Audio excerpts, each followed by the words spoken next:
출산율은 점점 떨어지고 사망자 수는 점점 증가해서 인구 전체 증가율은 1000명당 마이너스 2.4명으로 전년 대비 1.3명씩 감소를 하고 있는데요. 1인 가구는 매년 급속도로 증가를 하고 있는데, 그럼 우리가 국민 평형이라고 부르는 30평대보다 중소형인 24평이 더 인기가 많아지는 거 아닌가? 라는 생각이 드시나요? 오늘 영상을 보시면 충격적인 결과를 아실 수 있습니다. 과연 점점 선호하는 평형이 달라지고 있을지, 20평, 30평, 40평 중에서 어떤 평형으로 트렌드가 옮겨지고 있는지에 대해서 알려드리도록 하겠습니다. 90년도까지만 해도 우리나라의 표적인 가족수라 하면 4명이라고 말을 했었는데요. 2010년 이후부터는 점점 가족 구성원이 줄어들면서 지금 결혼을 한다고 하면 아이를 아예 안 낳는 분들도 계시고, 낳는다 하면 1명만 낳는 분들이 대다수입니다. 그래서 이젠 우리나라 대표 가족수가 3명이라고 말해야 될 정도인데요. 그럼 가족 구성원 수 자체가 줄어들고 있으니까 필요한 평수가 줄어들 거고, 집값이 많이 오르면 20평대가 더 많이 오르는 거 아닌가? 이런 생각이 드시죠. 그런데 이렇게 단순한 지표를 보고 앞으로 20평대가 더 대세일 거다라고 말하기에는 위험합니다. 지역별로 나눠서 생각해 볼 필요가 있는데요. 지역별로 1인 가구 비중이 많이 차이가 나는데요. 1인 가구가 가장 많은 도시가 저는 서울일 거라고 예측을 했는데, 예상외로 대전이 1위를 차지하고 있었습니다. 대전이 38.5%이고 서울이 38.2%예요. 그 다음 강남, 충북, 경부, 충남 순으로 주르륵 있고, 1인 가구 비중이 제일 적은 도시는 인천, 울산, 경기가 있습니다. 이를 통해서 선호하는 평형이 지역별로 점점 더 달라질 거라는 예측이 되는데요. 1, 2인 가구가 많은 지역과 3, 4인 가구가 많은 지역 각각 선호하는 평형은 갈리게 되어 있을 거예요. 그럼 먼저 서울 내에서는 어떤 평형이 인기가 있는지부터 보겠습니다. 먼저 관악구 신림동에 위치한 서울대 벤처타운 프루지오 아파트인데요. 2023년 7월에 분양을 한 아파트예요. 평형별로 경쟁률을 볼게요. 59 타입이 20평대를 말하는 거고 84 타입이 30평대라고 보시면 됩니다. 59 타입은 경쟁률이 44.3대 1로 되어 있고, 84A 타입은 경쟁률이 14.39대 1로 나와 있어요. 그럼 59 타입이 훨씬 경쟁률이 세네 라고 보실 수 있는데, 이게 또 타입별로 분양을 하는 세대수가 다르기 때문에 몇 명이 여기에 신청을 했는지를 한번 확인해 봐야 돼요. 59 타입은 분양한 세대수는 23세대밖에 없었어요. 근데 1019명이랑 341명이 더해져서 총 1360명이 59 타입에 신청을 한 거고, 84A 타입만 봤을 때 38세대만 공급을 했는데 거기서 547명이랑 231명이 같이 합쳐지면 778명이 총 84 타입에 신청을 한 겁니다. 그럼 이 아파트만 봤을 때는 59 타입 20평대가 사람들이 더 원한다는 걸 볼 수 있는데요. 그럼 서울은 다 20평대를 선호하는가? 보면 또 안 그렇습니다. 이번엔 동대문구 이문동에 위치한 레미안 라그란데 아파트를 볼 건데요. 59 타입 20평대는 경쟁률이 63대 1이 나오고, 84A 타입인 30평대는 110대 1로 나왔습니다. 그럼 여기도 몇 명이 신청을 했는지를 봐야겠죠. 일단 59A 타입에는 133세대만 공급을 했는데 거기에 8441명이랑 2337명을 더한 값인 1778명이 무려 133세대 공급하는데 신청을 한 거예요. 확실히 신청하는 수 자체도 아까 신림동에 있던 아파트랑은 확실히 차이가 나긴 하네요. 그리고 84A 타입을 봤을 때도 70세대만 공급을 했고,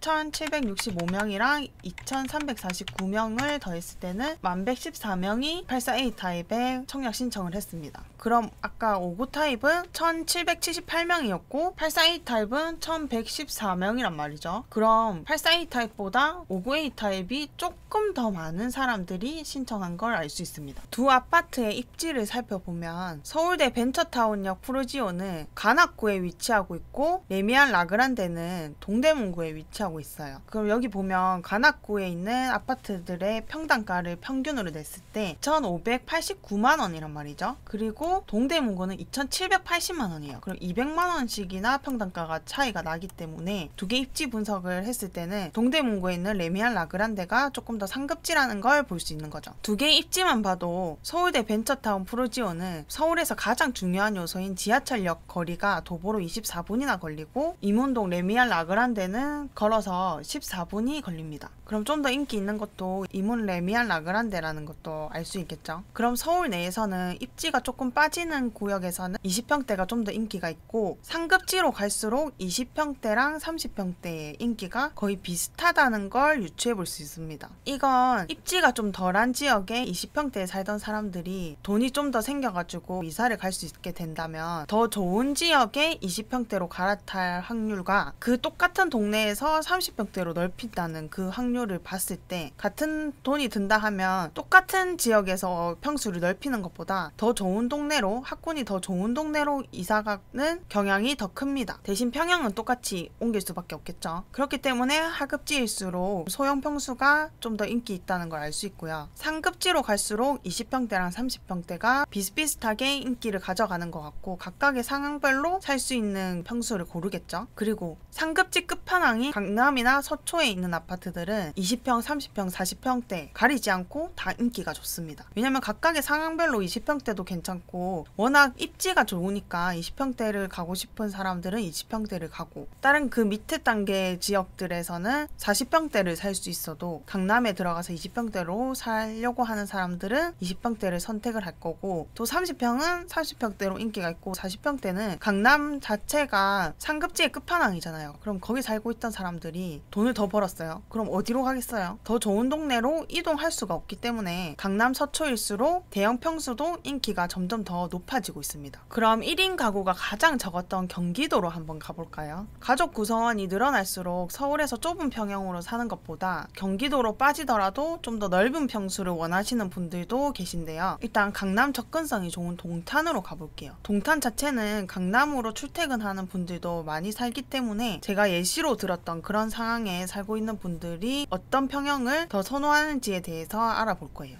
동탄역 서쪽을 보면 아파트들이 여러 개가 있는데요. 이 아파트들의 평형을 보면 지금 20평대가 거의 없어요. 30평대로 주로 구성되어 있는데요. 33평, 38평만 있고, 여기는 30평도 없고 48평, 50평대로 구성이 되어 있습니다. 동탄역 파라곤도 볼게요. 31평이 제일 작은 평수가 돼요. 그럼 경기도로 갈수록 20평대는 찾아보기 어렵다고 볼 수 있는데요. 그럼 시행사가 왜 중소형 평수를 안 만들었을까요? 당연히 중대형이 훨씬 더 인기가 있고 돈이 되기 때문에 이겠죠. 그럼 지방을 갈수록 중소형보다 30평, 40평대가 더 인기가 많다는 걸 알 수 있습니다. 그럼 20평, 30평, 40평 중에서 집값이 잘 오를 평수는 어딜까요? 이것도 지역마다 차이가 있는데요. 30평을 기준으로 봤을 때 20평과 40평, 평당가는 얼마나 차이 나는지 확인해 보도록 하겠습니다. 이건 서울에 있는 영등포구 신길동 레미안 ST움 아파트인데요. 여기 25평, 34평, 43평 이렇게 다양한 평수가 다 갖춰져 있는 아파트예요. 가장 최근에 거래된 실거래가를 기준으로 봤을 때 25평은 평당가가 4,680만원이고 34평은 4,264만원, 43평은 3,953만원이에요. 그럼 평당가만 봤을 때는 평수가 작을수록 평당가가 더 높다는 걸 알 수 있겠죠. 그리고 확실히 43평보다도 25평이랑 34평의 거래량이 훨씬 많고 거래가 활발하다는 걸 볼 수 있어요. 평형별로 시세 그래프를 보면 여기 보라 색깔 선이 34평이고 여기 하늘 색깔 선이 25평, 분홍 색깔 선이 43평이에요.